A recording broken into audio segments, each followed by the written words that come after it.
Hey, what's up everybody? Bdf 44 coming at you with another video. A glutton for punishment.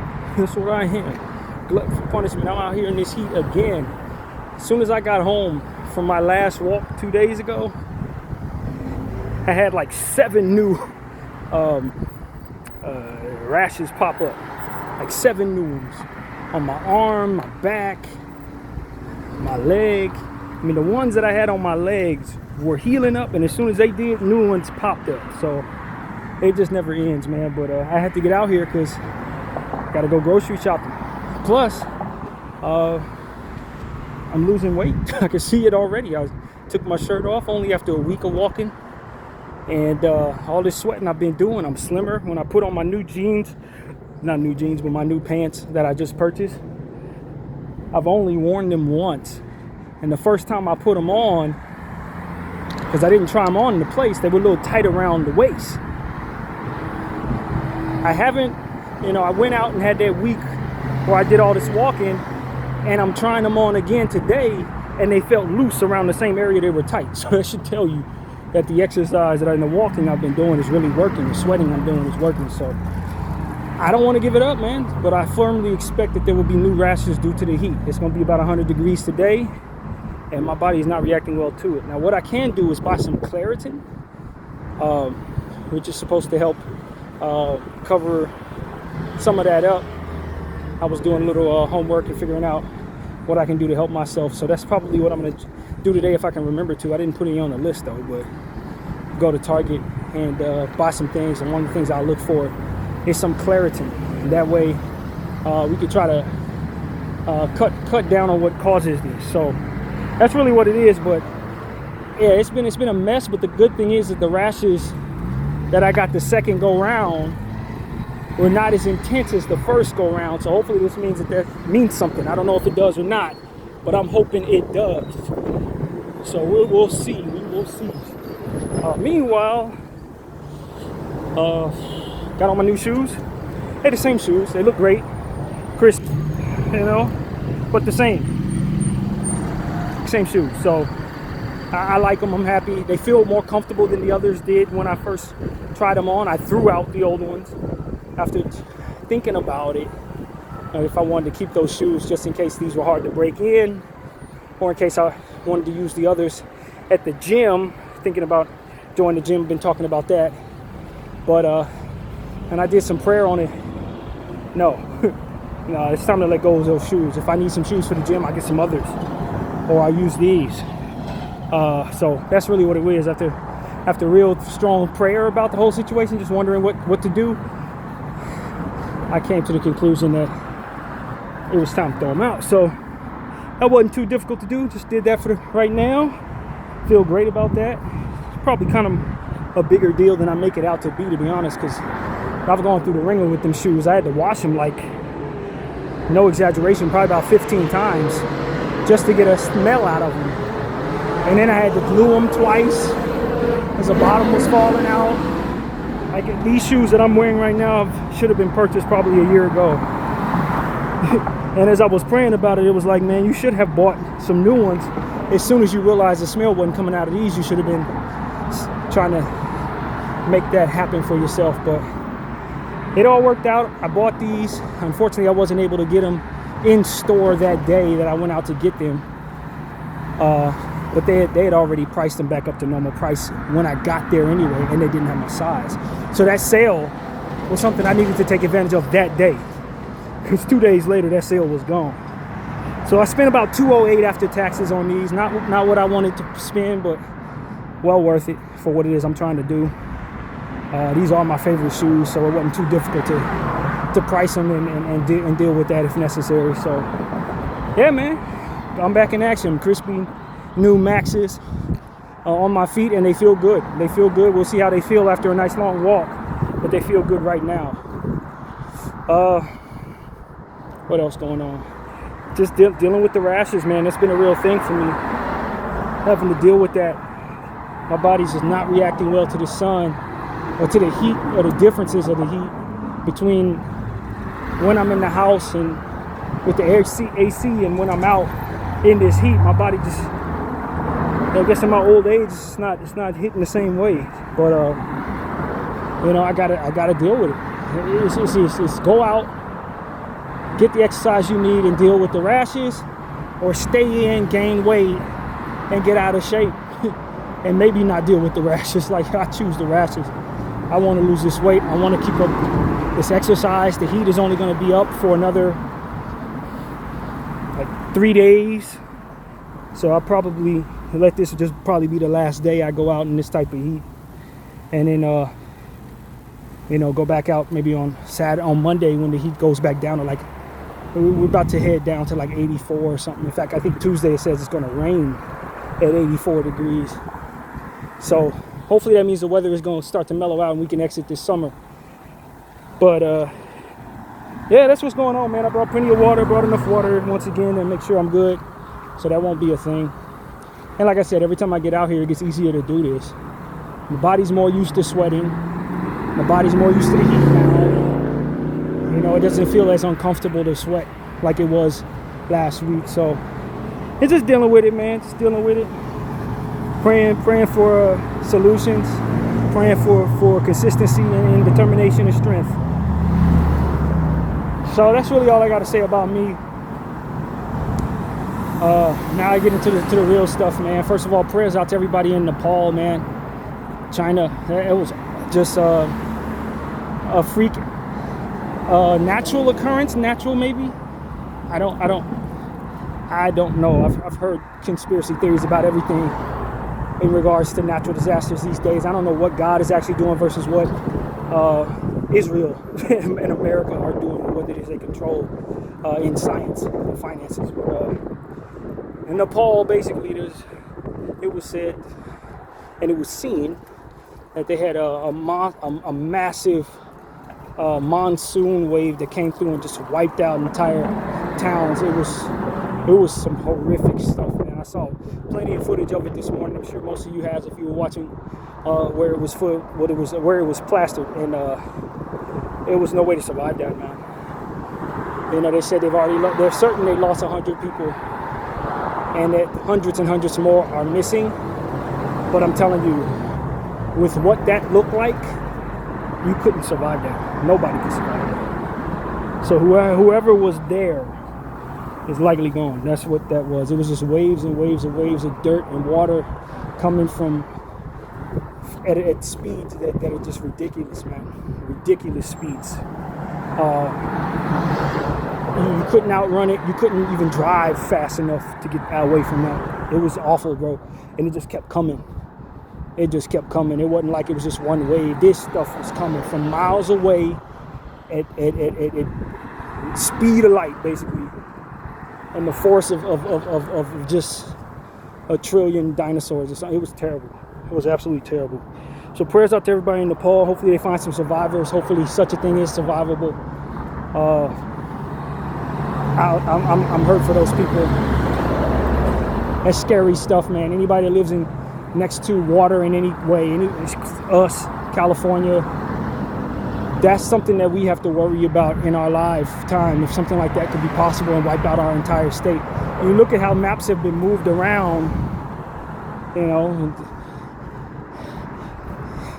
How does a map move like this? How do you end up seeing borders and stuff like that, water and stuff like that? It's because these type of occurrences take place, and when they do, they change the structure of the land itself.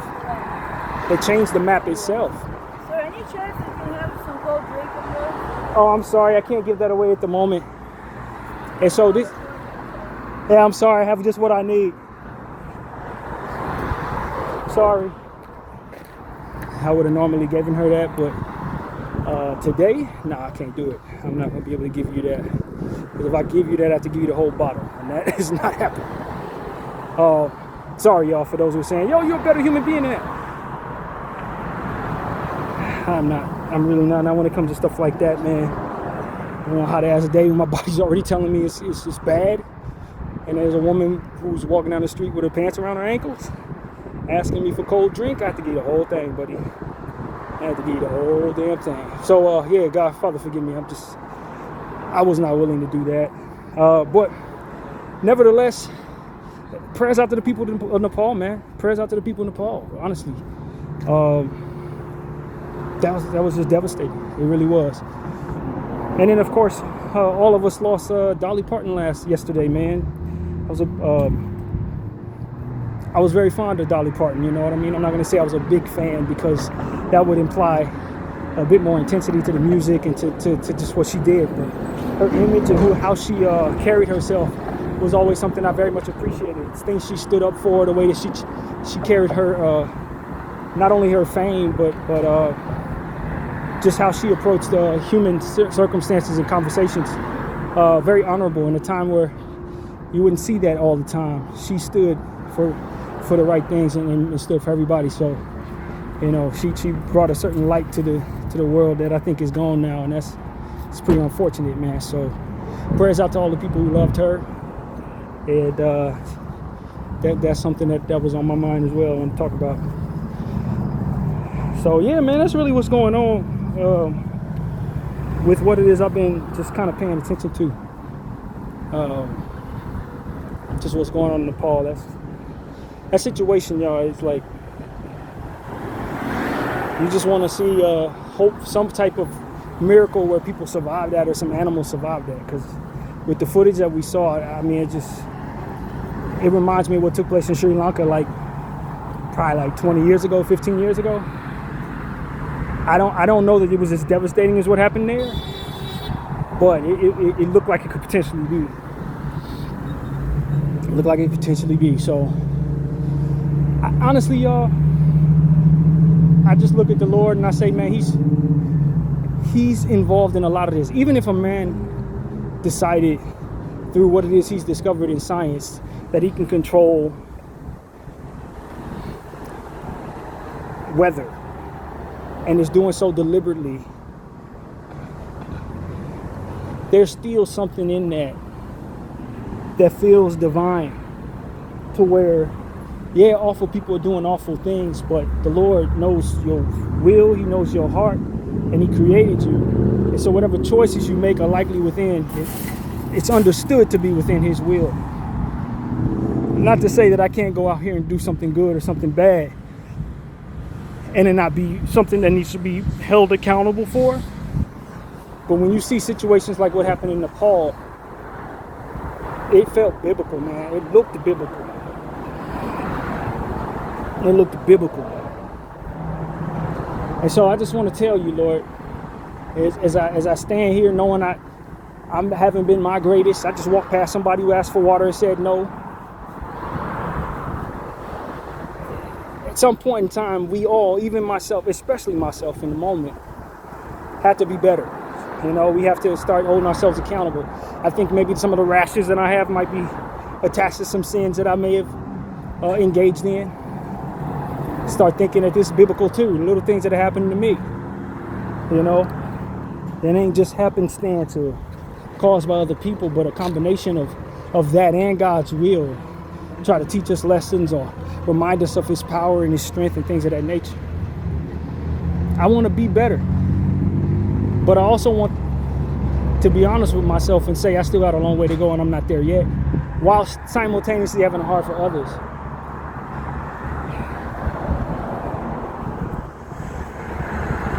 In that same breath,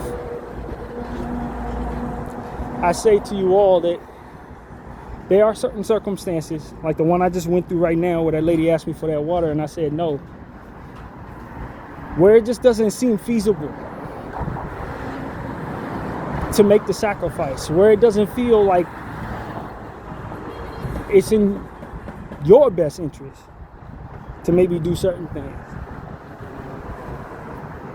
The question is, how can I overcome that, even in and of itself? The trust that, you know what, three bottles of water is good enough. You didn't need 4. You probably should have gave that to her. You would have been better if you did. Like, those are the things that I believe at times, and then other times it's like, man, I got just enough. I know exactly how much water I need for a heat day like this. I have a lot more than her. Probably should have shared.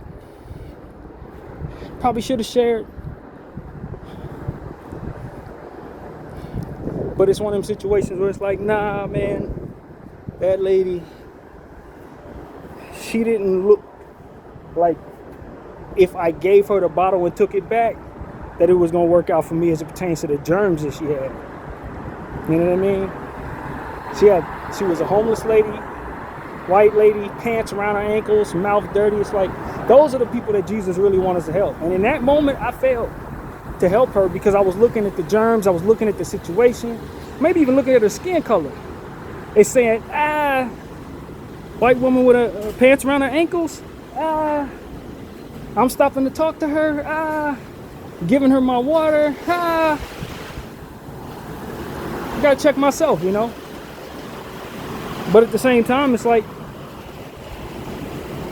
this is the shortcomings of being a human being. You gotta make decisions in the moment. And I think a lot of times people are making poor decisions, man. A lot of times we just choosing to do the selfish thing. A lot of times we just choosing to do what saves our backside. And I think enough of that in this world is bad.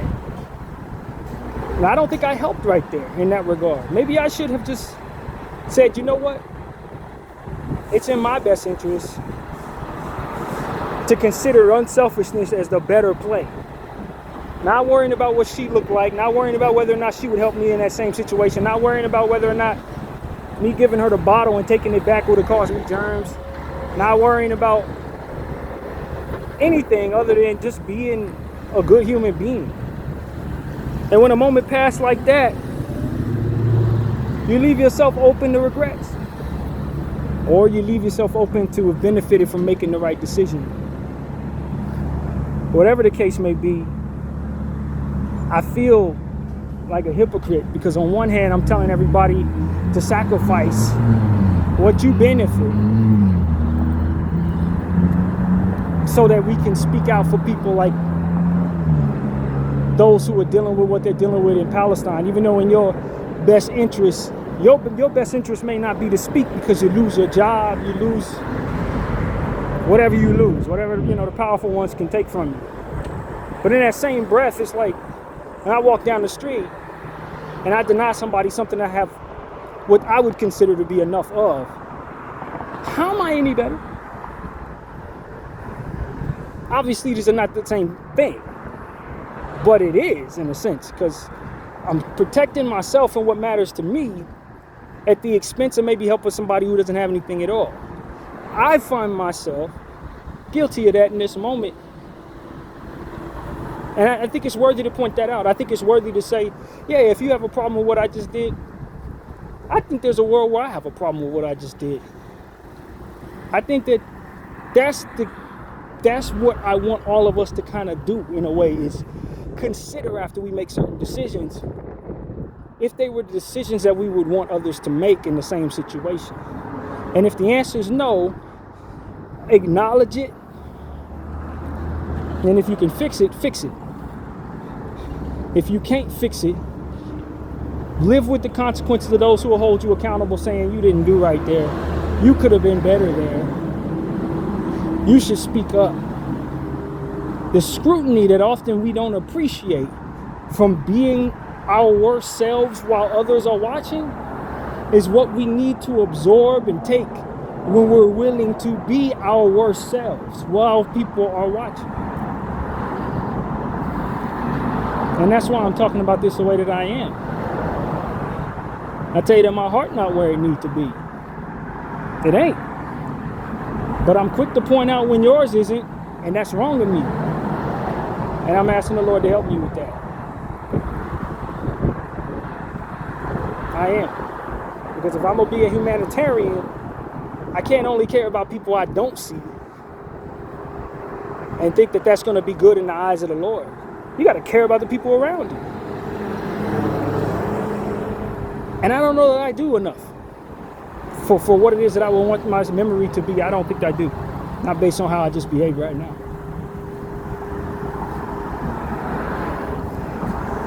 I got to get better. And most importantly, I got to remember this moment next time I try to hold other people accountable for not being better. And this is why I tell everybody, man, I'm not better than you. It doesn't make what I say less true, but if I don't live up to its standards, it doesn't mean that those standards are shouldn't be something we aspire to live up to. I believe I know what's right, but at times I don't do that.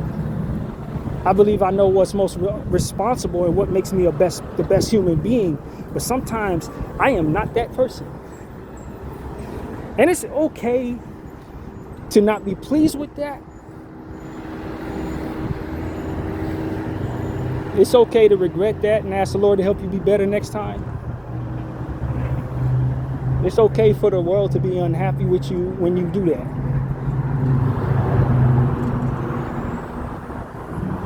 So I would tell the Lord, please make sure that she gets the water that she needs.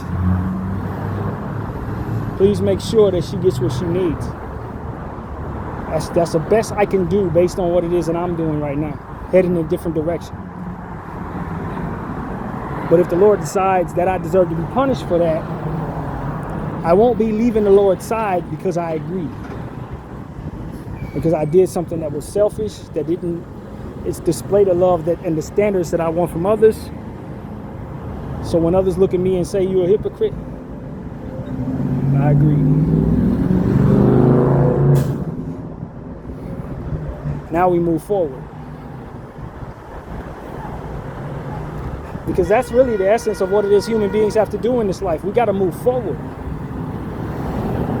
We can't let the wrongdoing that we just did beget more wrongdoing going forward. What I need to do is next time somebody needs something from me, make damn sure I remember how bad I felt when I didn't do what I should have in this moment.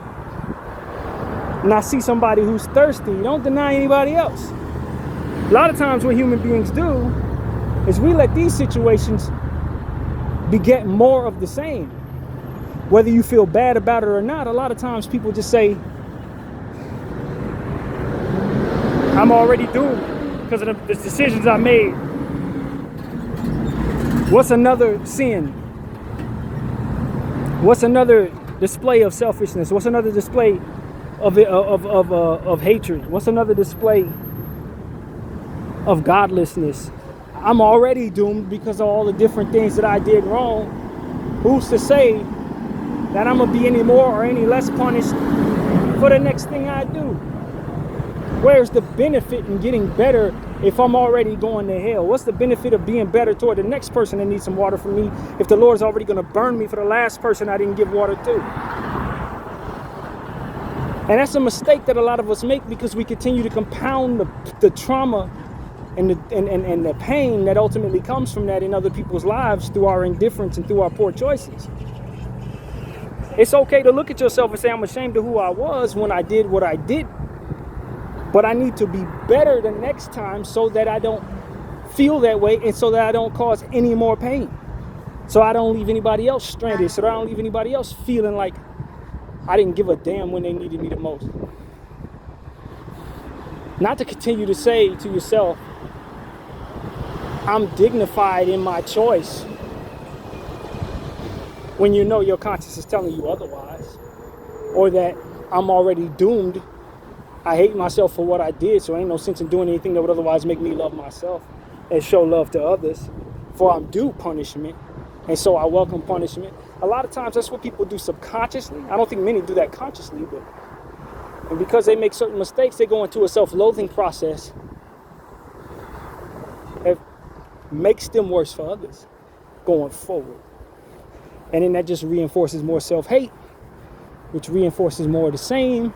And then they just turn into downright awful human beings, villains, compromised individuals without any acknowledgement of conscience whatsoever.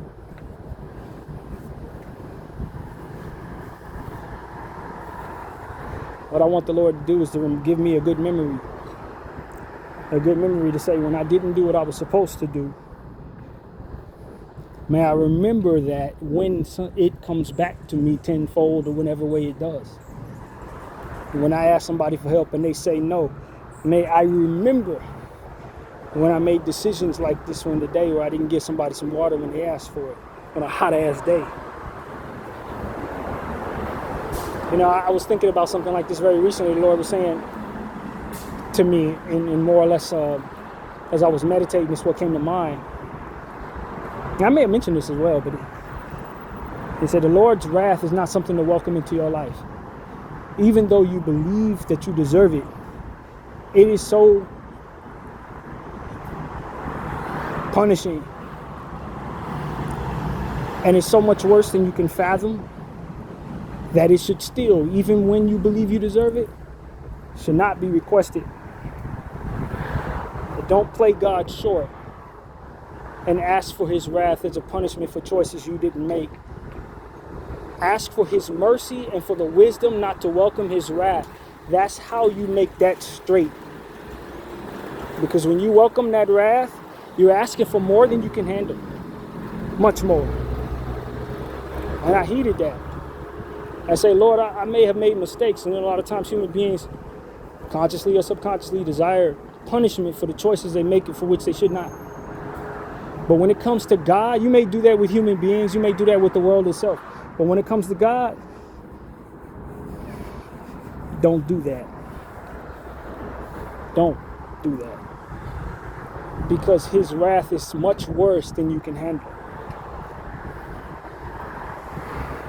That's a new thought. That's a recent thought. That wasn't something that I was thinking at all up until when did I have this kind of prayer? It was probably about 2 weeks ago. And I thought I had done some things that I shouldn't have did, and I was telling the Lord, I welcome your punishment upon me. Stop me right in my tracks. Say, don't you ever do that. Don't ever do that. Don't ever welcome my punishment upon me. If I decide to give you punishment, then you've received it. But don't welcome that. Don't ask for that. Ask for the ability to stay away from what it is that ultimately anger me. Ask for the ability to endure what it is that I choose for you in that regard. But do not open your arms and welcome punishment into your life, because you're asking for more than you can actually handle. You're asking for something a lot worse than what you have in your head. And it is my mercy that keeps it at the level that it is when you receive it. For example, let's say these rashes I've been receiving are a punishment for my choices that I made and made them angry. They came at the level that they did, not because his wrath was not strong, but because his mercy is very strong. It was him putting a limitation on what it is that he could do that made it so that it was at the level it was and not much worse. And that's what we need to understand about punishment in general.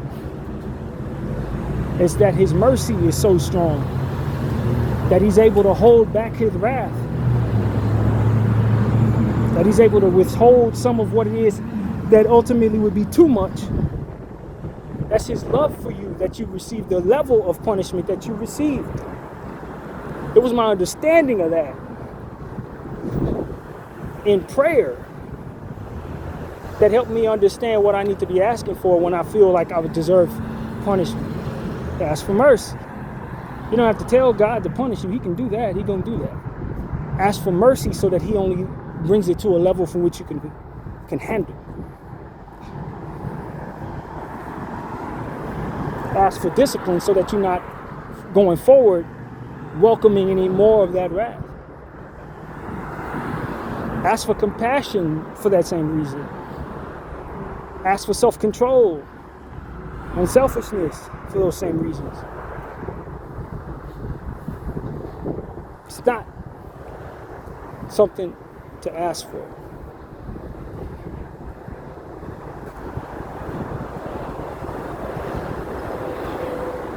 But it is something to deserve once you do. And there's a difference. Never think that your behavior that angers the Lord doesn't deserve punishment because of what I said.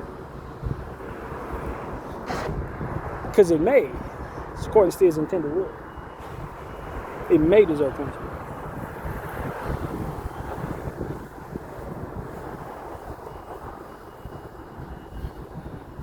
I regret not giving that woman water for the rest of my life, y'all. I'm pretty sure of that. That's how my soul works. That's how I work. I often do things that I don't appreciate and then will harp on it. I don't know if that's a goodness or a badness, but I can tell you that I need to be a better human being if I expect to lead people in any direction that is good I gotta first walk in that direction myself.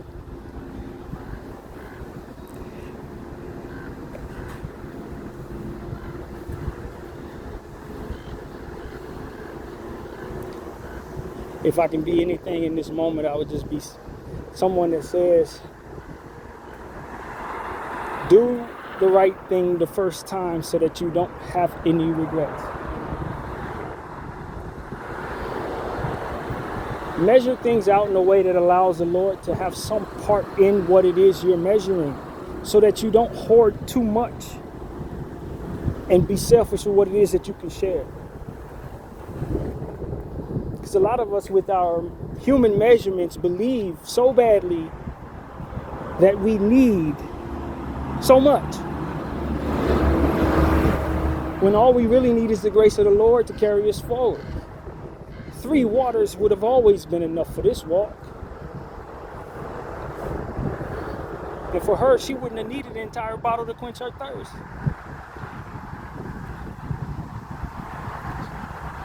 And me not giving her that made me worse. I live with that shame in my head right now, but not nearly as much of a burden as it is on her body for not having the water that I could have shared, for which I don't know if she'll ever be able to get on the day. I don't welcome the Lord's punishment. No, I deserve it. I ask for the Lord to give me the discipline to make it right, to make up for it, just like every other sin and every other selfish deed I've ever done. And when He decides to give me the rashes or the stomach issues or whatever it is that would be the curses for my sins, I say thank you for not making them worse. Thank you for giving me the strength to endure what you provided. Thank you for loving me enough to see me worthy of pointing your attention at in whatever regard, including this one. And please make sure that the people that I wronged or that I neglected are able to get what they need from somewhere else. See to it that my shame doesn't keep them from receiving what it is that you would otherwise have made me a blessing for them to have. How many of us are thinking that way? How many of us are living that way? How many of us have those thoughts after we do something we have no business doing? How many of us have those thoughts after we finish doing something selfish? Choosing ourselves over others or what have you? I think more of us need to, regardless of what the answer is. I think more of us need to.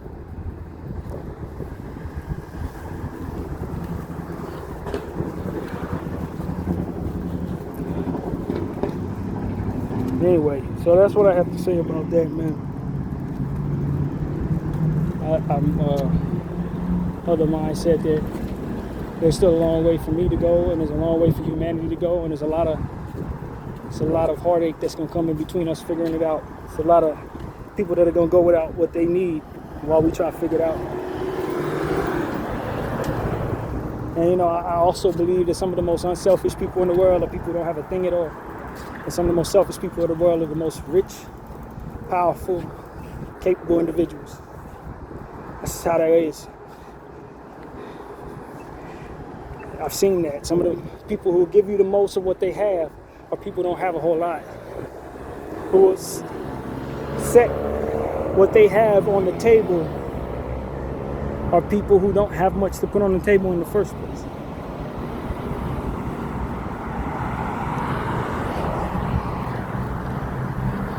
That's why I believe the Lord said the first will be last and the last will be first, to make up the difference in the afterlife.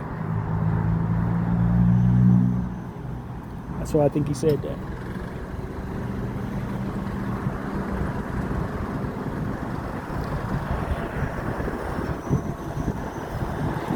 One of the things that I'm also thinking about,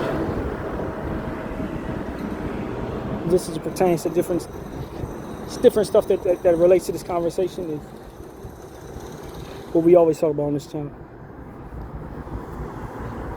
The need for Zionism to look at itself and choose differently than what it's been taught to do. You don't need to kill children to protect yourself from whatever it is in this world. You don't need to annihilate people and terrorize people and frame people to be something that they're not in order to accomplish expanding land. There are other ways to handle things in the way that y'all doing them. I was looking at what our country is doing right now in Iran.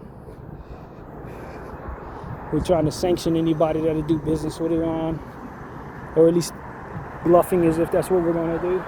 Donald Trump essentially said, hey man, anybody that does business with Iran, I'm going to cut you off from the U.S. financial sector, or whatever the words would be, which could put the global economy at risk because there'll be reactions to that from other powerful nations that respond. China, Iran themselves, etc. It becomes a conversation, man, where you just have to look at people who are behind those who are making these decisions, and you got to say there's a better way than what you're choosing.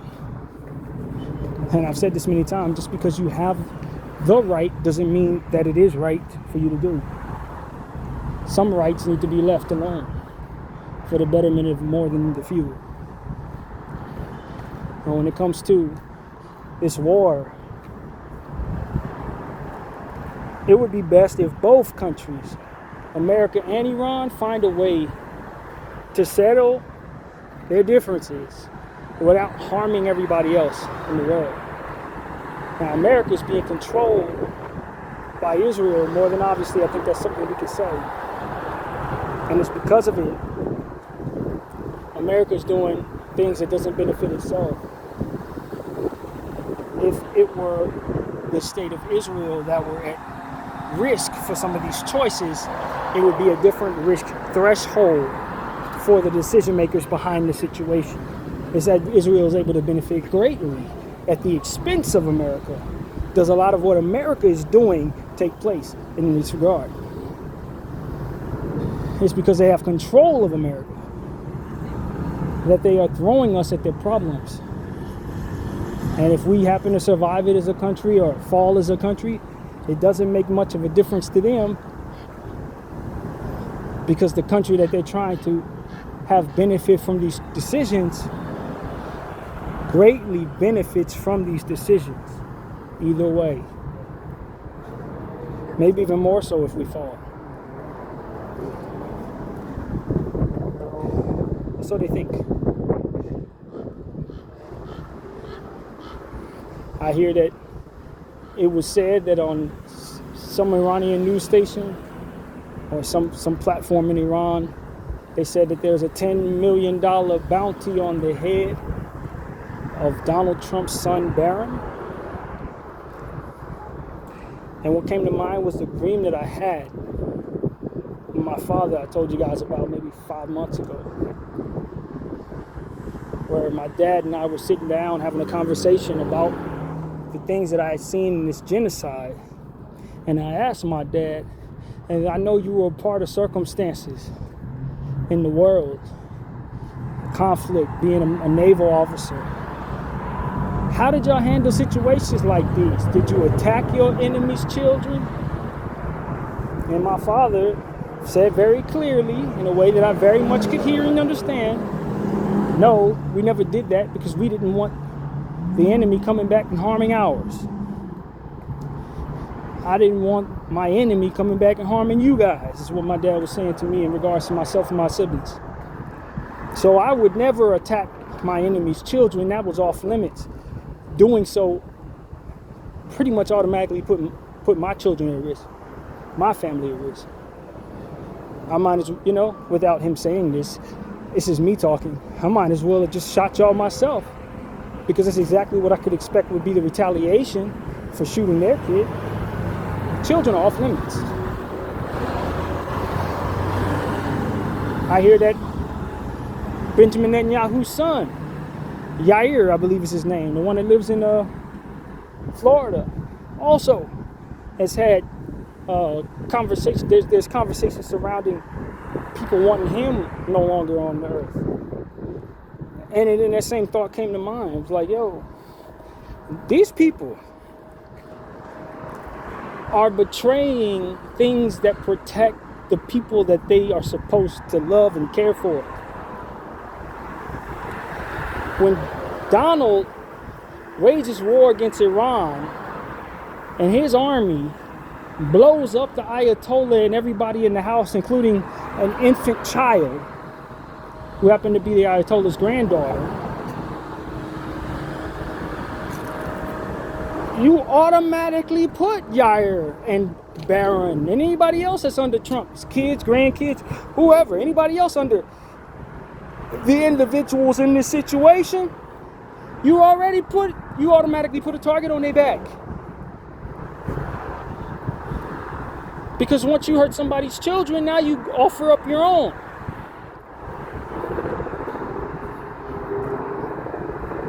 That's why you don't do it. That's one more sign that this is some devil stuff. This is not just human beings trying to go after things that matter to them like land and power. And this is a satanic thing because it often leaves vulnerable, innocent people who are attached to the controlling parties. Not to say that I know that Yair and Barron are innocent, because from my understanding, they're probably not. Barron especially. But that's not the point. Point is, because they went out there and killed people that had nothing to do with the situation, now they open the door for the same to happen to them.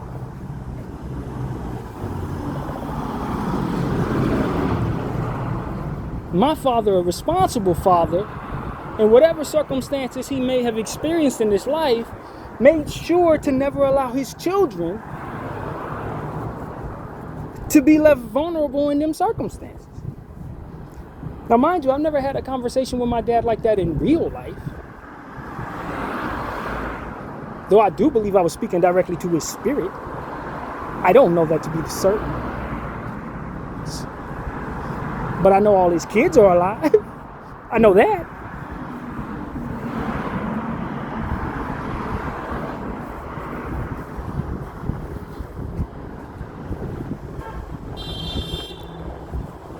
You just don't do it, man.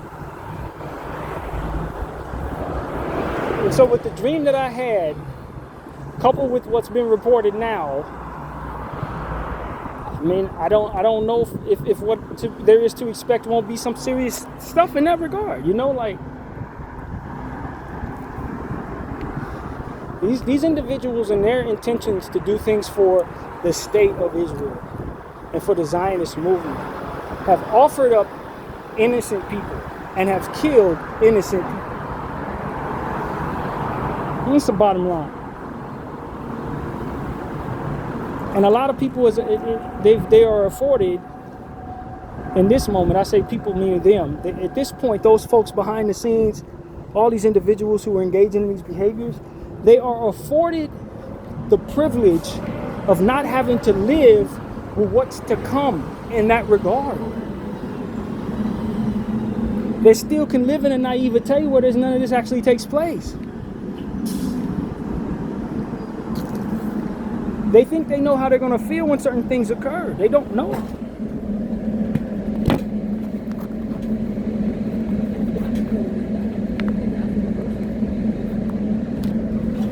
They think they know. We got the strongest army in the world. I got the best security possible surrounding my son. We can hide him in this bunker, that bunker, that bunker. My kid is safe. These people are bluffing. They ain't about to do nothing. All these different things that are going on in your head to continue to keep you confident that this is the choice to make. Until they actually touch your loved one. Then you live with the reality that comes with that. And it's a different set of thoughts in your head.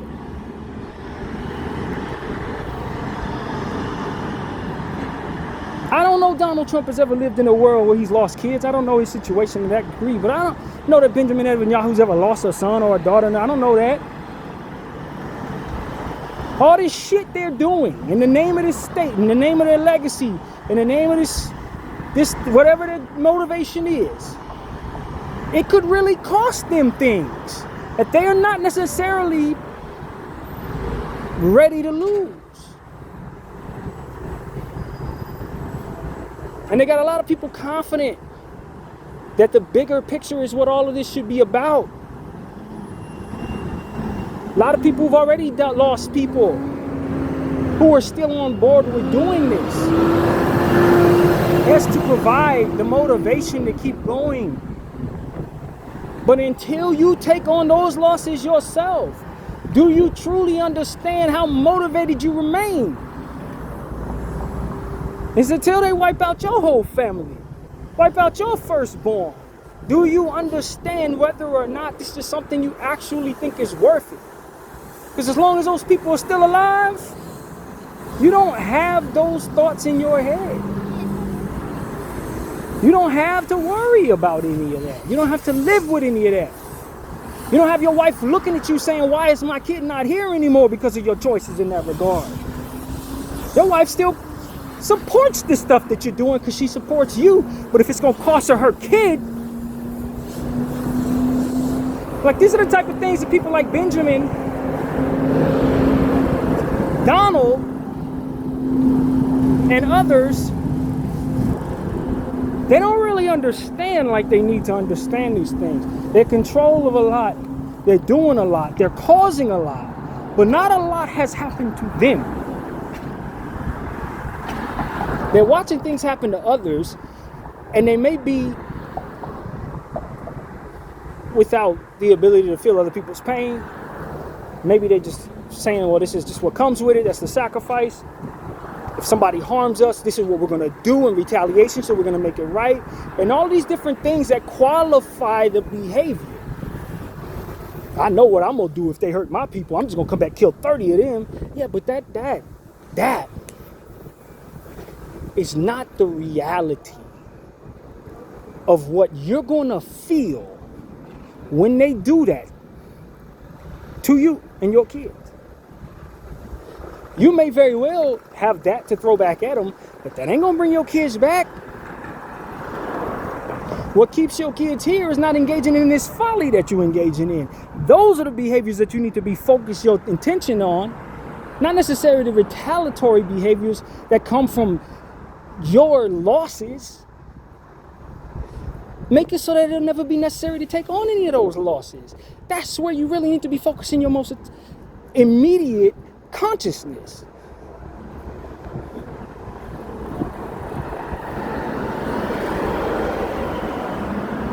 Because a lot of people think they're strong enough to deal with certain things. And this is a parallel to what we said about God's wrath. It's a lot of people that think they deserve God's punishment until he bring it.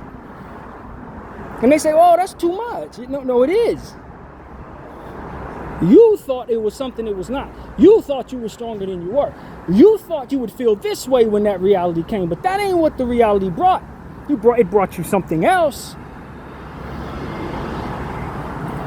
that you wish very much that you would have prevented. Even beyond your bigger picture.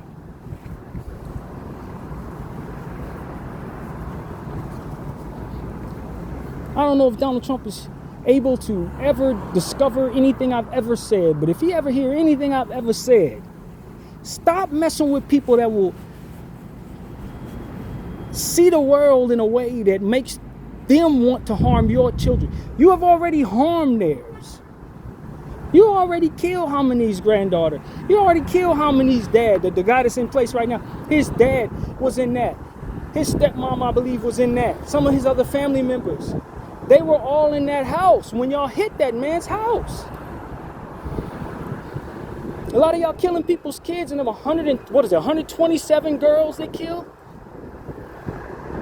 It might have been 127, I'm not sure the number. But they bombed a school in Iran with a Tomahawk missile. Like, the indifference to the suffering that people cause others only welcomes a certain naivete about what that means when it happens to them. When they see other people suffering, crying, maybe they laugh at that. Maybe it doesn't bother them too much.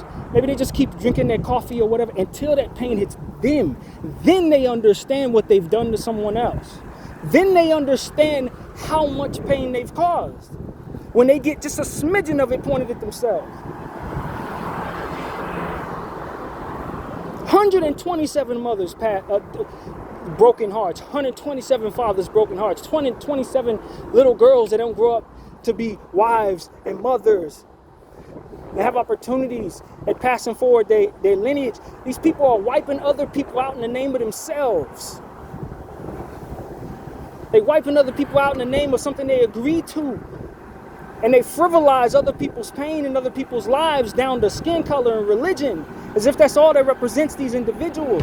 They don't even understand the fullness of one life, let alone the thousands that they've taken. They don't even see it properly. They're looking at it the wrong way. That's what makes it so frivolous for them to engage in it that way. It is until they pay. Do they really understand what they've done?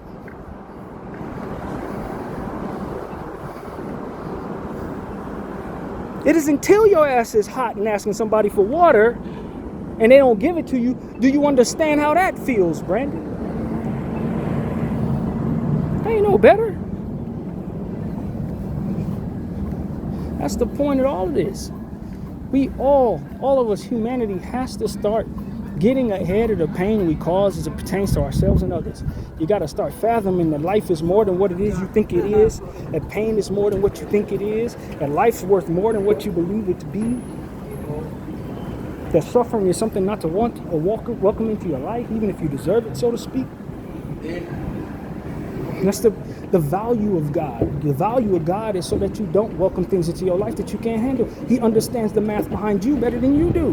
He knows what you can handle versus what you think you can handle or what you believe you cannot. Many people only think God is something that's supposed to look over them, watch over them, and hold them accountable for stuff. But he's also something that measures things properly so that you don't have to engage in behaviors that have you measuring things the wrong way and suffering the consequences that come with those mismeasurements. Bdf 44, I thank you all for watching.